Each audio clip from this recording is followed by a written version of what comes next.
If you're in private equity and you're thinking about your deal thesis and you're putting together your due diligence and getting ready to launch, there's one thing you need to really think about that could have a massive impact and save you millions on exit.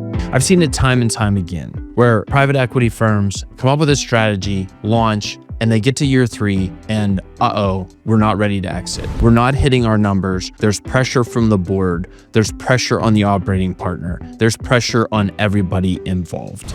And the reason this occurs is because they've come to a point in time where they're not hitting their numbers. And then someone says, well, what about organic growth?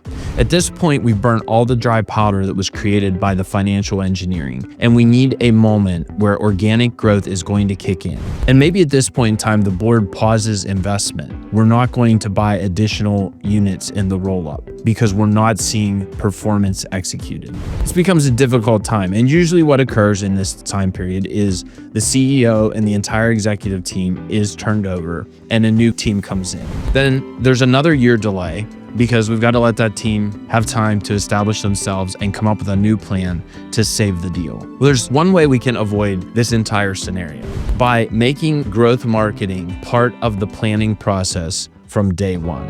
If during deal diligence, we come up with a marketing strategy that is implemented on day one, we can then start to see those organic growth levers being effective in year 2 and 3 and kick in if there is any challenges that have been experienced on the other side of the deal. And let's be honest, there are always financial engineering and operational challenges that exist in the life cycle of any deal.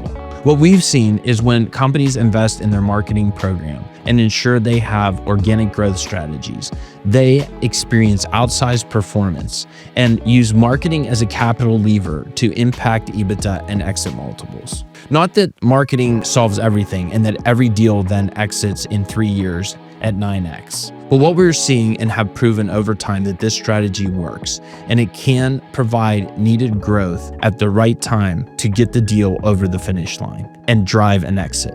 And for more insights on how marketing drives multiples, subscribe to The Missing Half.